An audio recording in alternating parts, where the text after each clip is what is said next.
you're gonna get to a point where like if you're siding too many cards, like you're actually gonna stunt what your deck even does in the first place. And you're not going to be allowed to use these side cards to their full potential because your deck isn't at its full potential. Like you're not like it's not even in a cross deck anymore. It's just like a bunch of cards that are singularly like good against this matchup, but I mean they're not going to come together and like make a win for you. So Right. you have to be really, really careful to about oversighting. And so like with like 3 Denko or something versus like Burning Abyss, it's like, well, what happens if I draw 2 Denko versus Burning Abyss? Mhm. You know, like that's like that could break your hand. That can make you lose a game. Yeah. That's the reason why I don't like 2 Denko. And so it's like at that point, even though what Denko offers is so powerful, it's only as powerful as every other card around it. And if you're gonna have extra Denkos or extra cards that are just like not jiving with that Denko, like extra like a lot of Jews and stuff, like when people are siding, I think a lot of people when they side in stuff like Denko, they might side out like a Senju or two. Like Senju is great, like like Jews are amazing. Like you need to see your Jews. But I mean, if you have that Jew next to a Denko and you're only allowed Yeah. to Then summon one just per like, turn, I mean, like yeah, not really that doing could be the anything. difference of winning or losing. Hmm. Yeah, because So you're forced to summon the Jew over the Denko. The Denko's just like sitting. right, and it's like what, and it's like the way to counter that then is like you still want like so I still want to use this Denko, like I still want to be able to it's ridiculous. This card's insane. So like you can just use like the one of copy or whatever, and at that and like so in like those other 2 spaces that the other copies of Denko were like taking up. I mean, you could use cards that maybe are pretty good with a Denko. Say like MST. I think MST and Denko together are really good. And the reason Yeah, because why you can is the because MST floodgates. solves those face-up floodgates, and then Right. Denko gets the rest. Hmm. So that's really good. That's a really good interaction. And if you draw MST by itself, it's still pretty good. If you draw Denko by itself, it's still pretty good. But if you draw them together, they actually are kind of almost even better. Right. They work So, in I tandem. mean, that's really the way you have to look at it. You have to look at how your card's interacting with every other card in your deck, and like not just like an ideal situation. Sure. So that's why I think using anything more than like 1 Denko for that reason is just not good.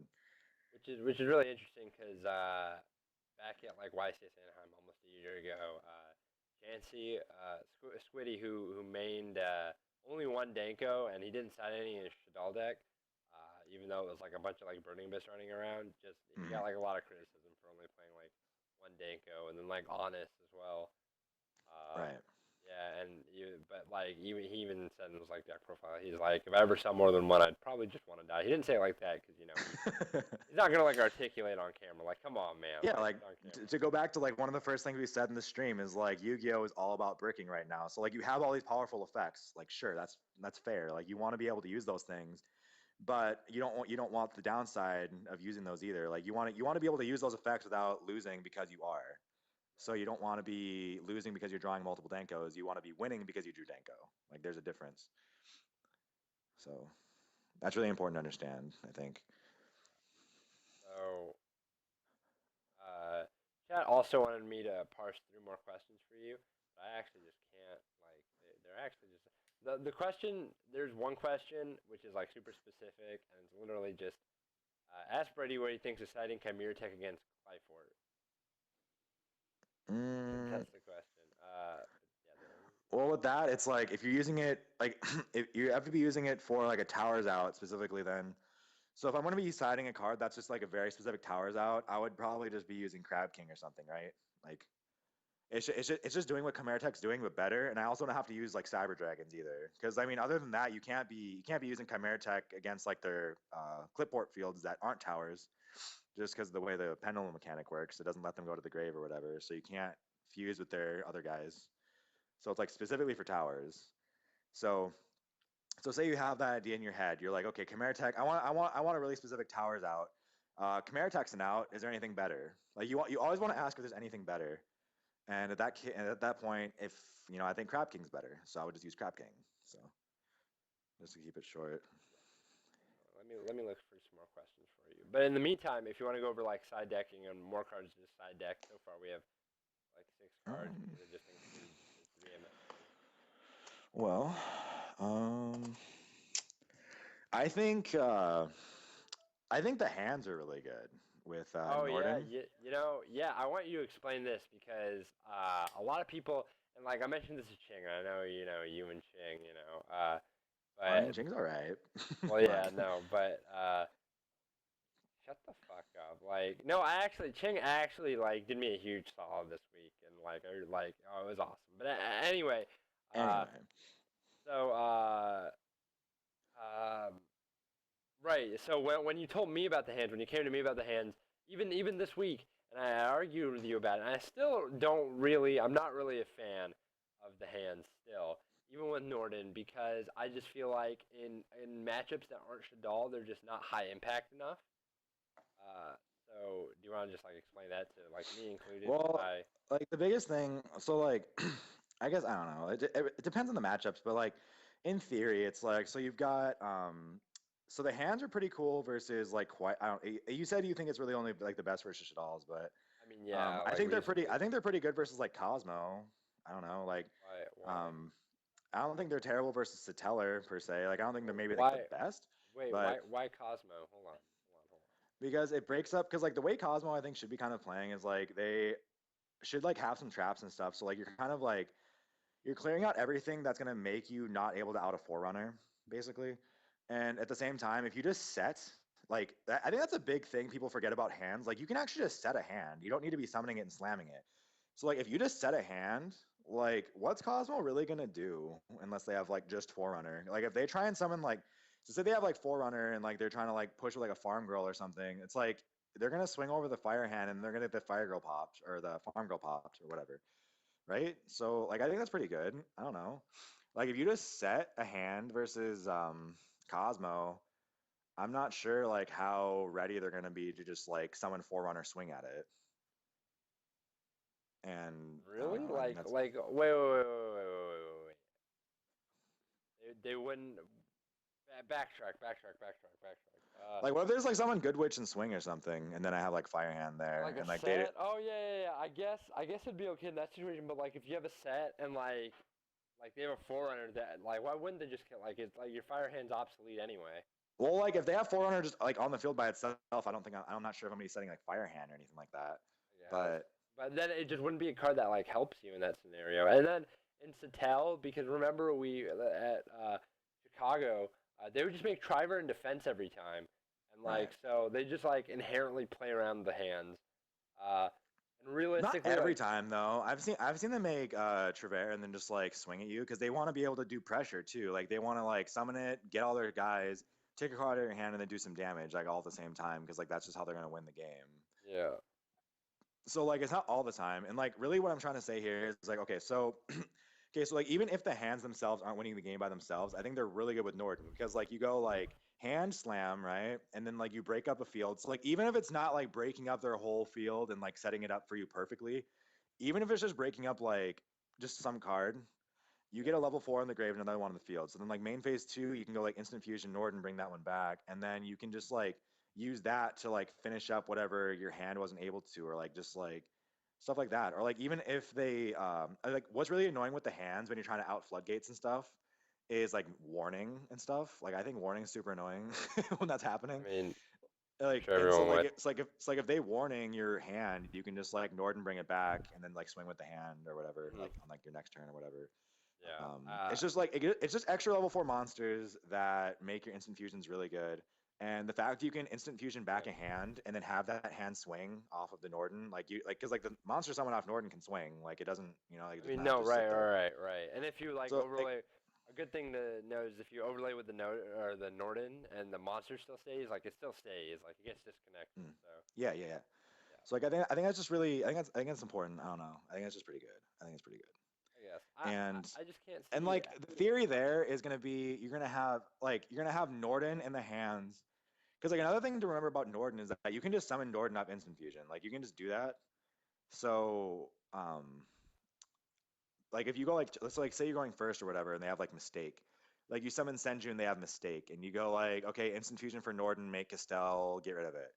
That's really good. That is super good. So like you have like Norden helping to out floodgates with the hands outing like just floodgates too. So you have Norden and hands interacting with each other and outing floodgates.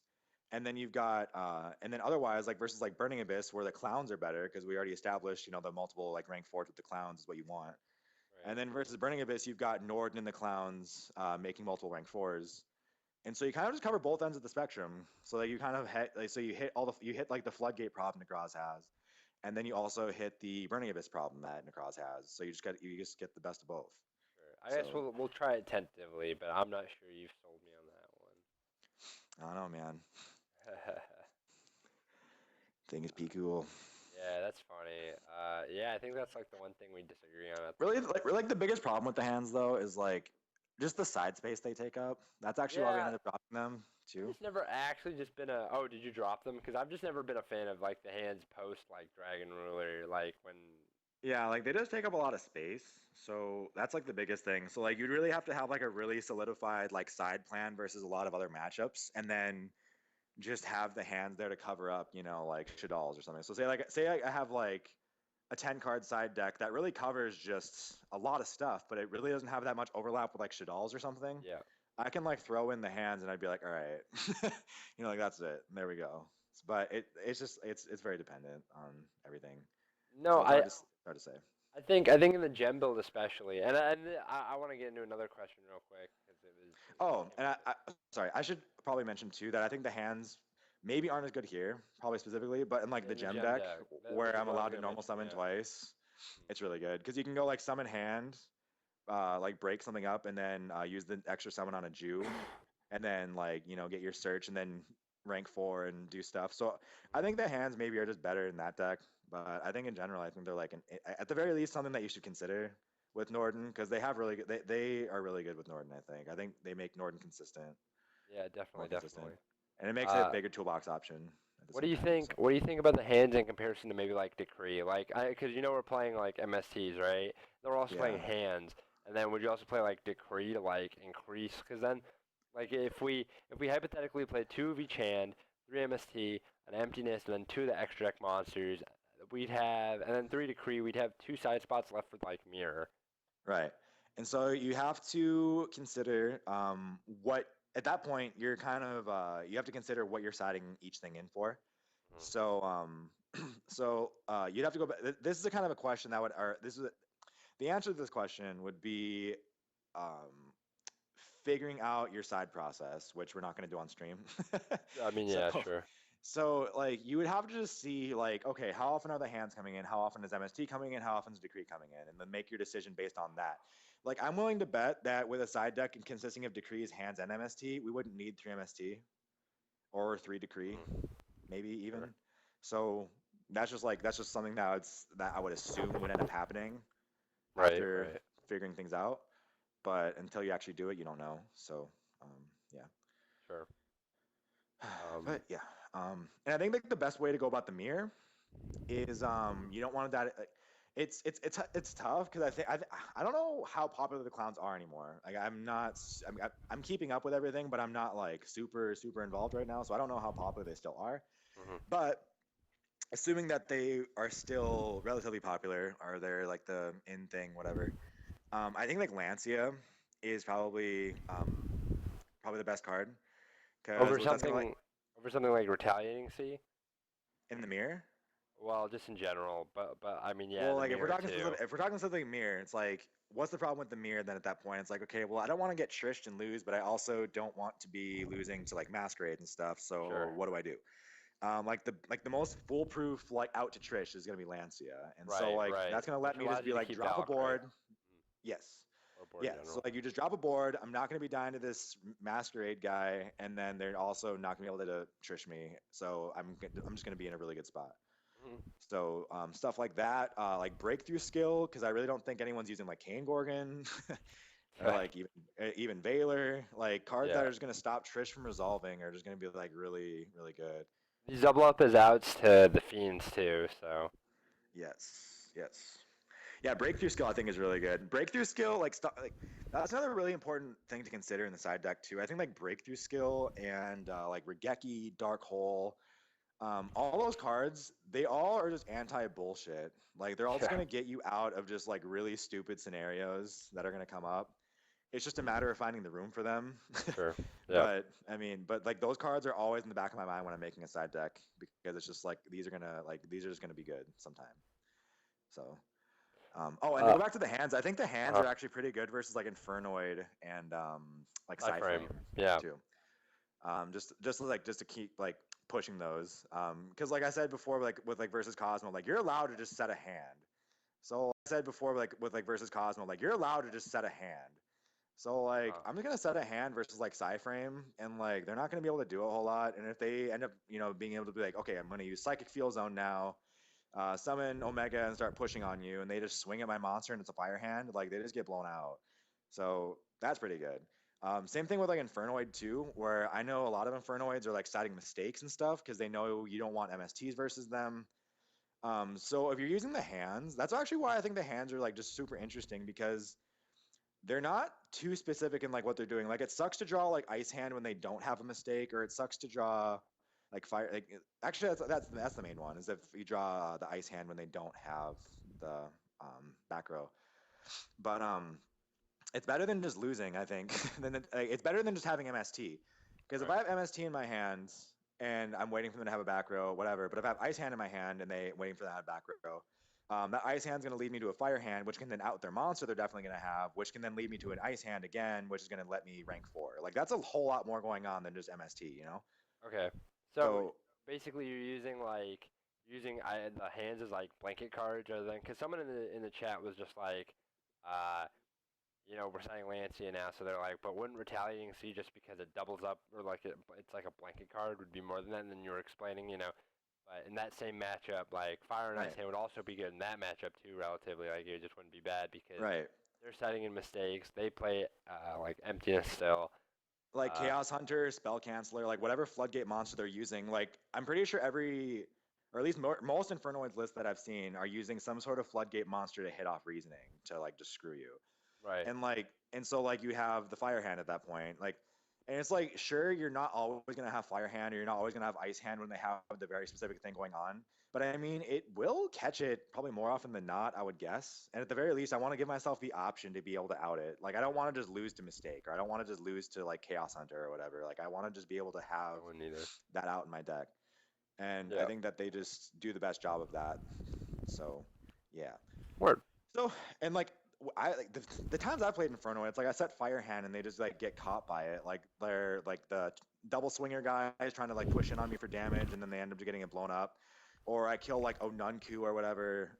Like really the only problem's like Devotee, and it's like at that point you can just force the Devotee effect, and it either eats up a resource summons, so they have to summon him back, like main phase 2, or they have to tribute something else off, and that's just going to put them a little further behind too. So like no matter what happens, it's like the Fire Hand is going to make an impact.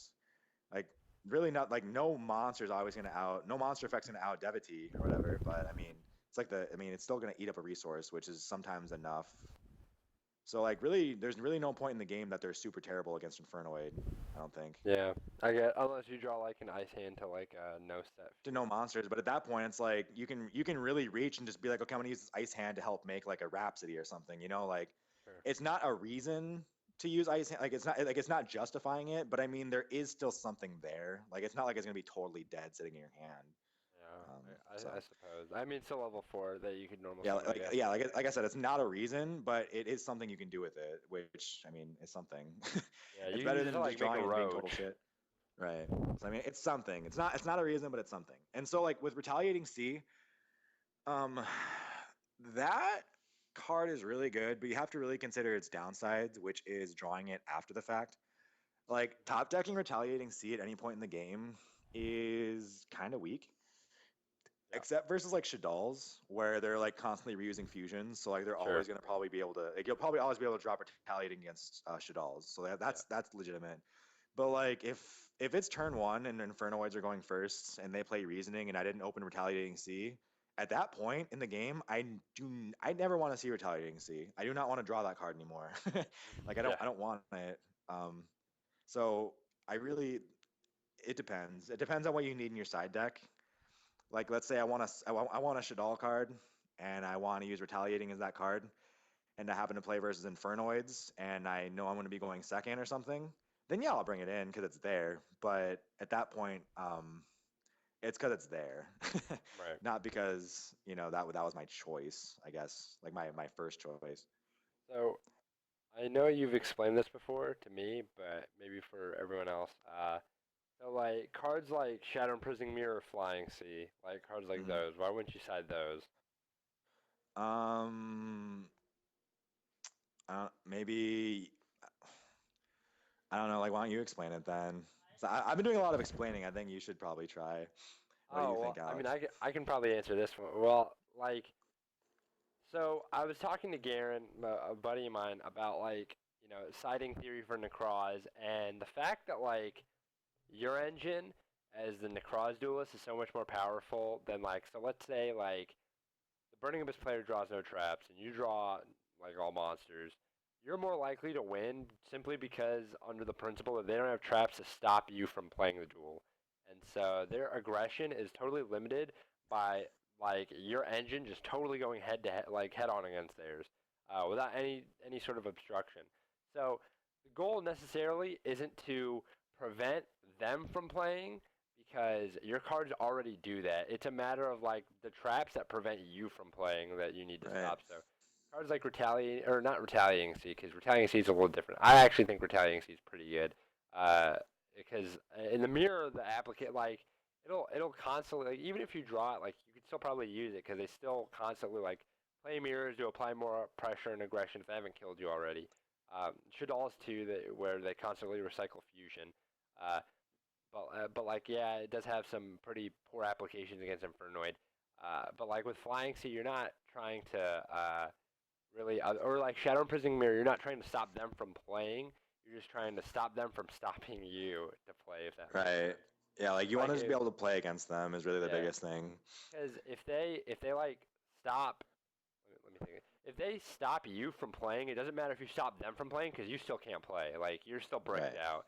Like if they have like a face up mistake, face up iron wall, face up floodgate, then your like your flag C, uh, won't like really matter much because even though it put them behind, they'll be able to draw out of it while you still have to draw to like an answer to them. Yeah, like they're still just swinging out Leaving Altair Deneb when you don't get to play. Like you don't, Oh well, that you're too. still just Yeah, getting yeah, beat yeah. down. Even against a tell. So yeah, that's why I think like floodgate. That's why I think floodgates have never been like the correct like route for Necroz. Like when people were citing mistake for the mirror and stuff, Oh yeah. it's like Oh, you're. that was some fucking bullshit. Like actually, that actually just makes me mad. Like thinking about it, that was so bullshit. Like you explain, he set fucking mistake and Galaxy Cyclone turn one, Oh, and stop. I happened to fucking set two. Like Shut up. totally by random fucking happenstance, of course. Like nice. That was such horseshit. And of course with the fucking with the Galaxy Cyclone, he hits my fucking torrential. Nice. And like I think to mention here with like the side decking, like with people bringing up like, oh, like these cards that have like these cards that have applications in these matchups, but Hmm. aren't what you want. Like if you just aren't good, like if you're not very good at like just like analyzing things, or you're just not very good at like seeing like what you need at the time, which is it's gonna happen. Like whenever you're building a deck for the first time or whatever, like you don't know what you want yet in these Right. matchups. Like you just have to play it out and see like why you're losing and what's happening. Hmm. So like that's kind of why we're able to say, this is why Flying Sea isn't very good. This is why this card isn't very good. Because like we just know, like we know the matchup and we know what we want in that matchup, and like we just Right. know that what those cards are offering is not the correct like direction to go. Sure. So that's really important, I think. So I think when like Flying Sea and stuff, those would be cards you would throw in like in this first draft at the side, like as we're just talking about right now, Hmm. and then and then to figure out if this is the correct way to go in that matchup, then you end up just playing it out and see what happens Right. and go from Right. there. And then you could see why it works or why it doesn't, rather Yeah, than because like like you'll be oh it playing and works. you're gonna be like, hey, I have Flying Sea, Uh huh. yay, and then like they're just like beating you down still. You're just like, oh, Oh yeah, okay. no, yeah. One thing I think is super important is to know that like even though we're telling you these things, or like Brady basically is telling you these things, uh, that it's important to like try these yourself Yeah, and yeah, for really sure. really understand like why like this is the case. Like we're saying, so you'll see like in a lot of deck profiles, I notice in a lot of things, people will say this card wins me games. Well, that's wrong. But like a correct statement sometimes could be like, I play this card was bad. and I see on Facebook they're like, well, why is this card bad? This card, like for example, Shaddoll Dragon, like Patrick was like, this card's bad, and everyone was like on Facebook was like, why is he calling it bad? Like it can't be that bad. Like like they just didn't really understand because they've never actively like properly play tested it, theorized, like really understood like why it wasn't as ideal as like the other cards in your deck. Hmm. Uh, and so definitely, even though we're telling you this, it's definitely a good idea to try this out, like and maybe like this is totally off theory, and this is why playtesting is very important. We're talking about all this, but maybe the hands aren't very good. Like maybe I'm just right for once. Like maybe the hands are not ideal. Right. Maybe Like my idea is like there's something there to maybe explore. sure, And you can totally explore that, but then like in playtesting, if it's just not, as good as you thought, or if it's just not doing what you thought it would, or whatever. So like so like I think the hands in theory are pretty cool. If I start playing more and they just aren't as cool as I thought, then I'd be like, all right, well, then maybe I need to do something different. So like that's yeah, just how you go. definitely. So we finished out the deck. We have like 40, 15, 15. Uh, so Okay, so if we have do we have 15 did it. cards then or whatever? We did it, boys. Yeah. Or just 15 just random shitty cards. Okay. So then I like mean, at they're this not too point, bad. They're all right. Like well at maybe this we point have what you four want to do four of now. them. Oh, All right, go sorry. on. So okay, I'm ready now.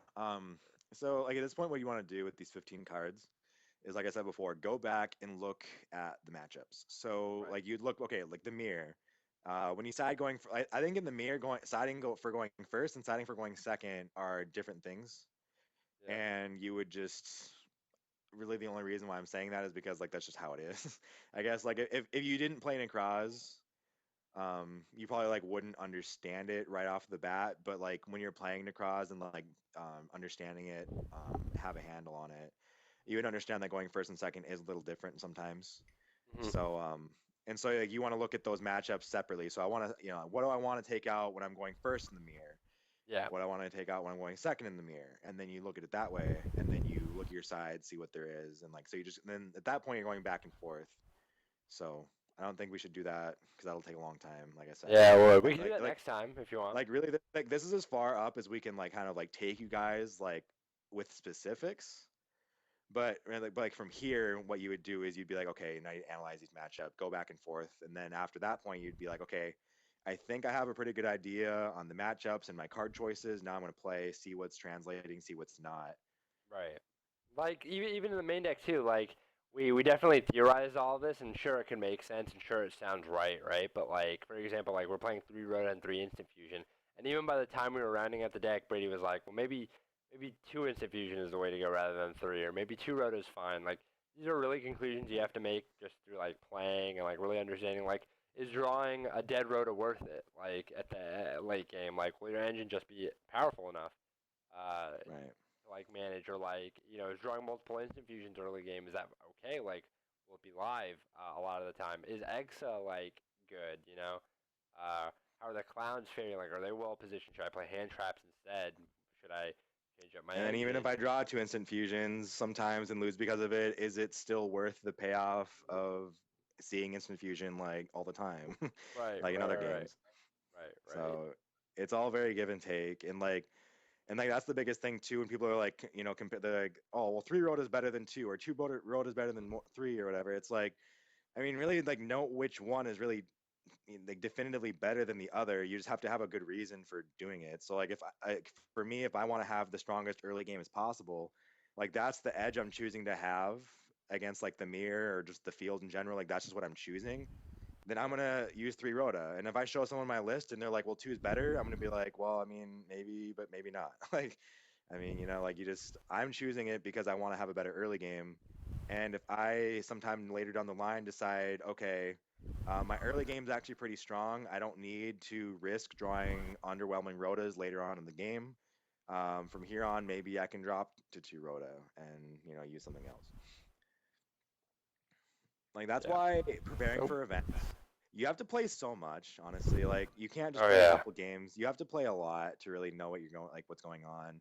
Like that's why the best players in the game are the best players in the game because they put in the time, they put in the effort, hmm, and that's really just the big difference. Like you can't oh yeah, play a minimal amount of games. Like you can't you can't be too far removed from the game because otherwise you're just not going to be on that same level as Yeah, what the no, like people are doing. we've sat here for like, man, what time did we start? 9. We've sat here for about like 3.5 hours. Well, no, like 2.5, 3 hours. Yeah, Like it's like just two.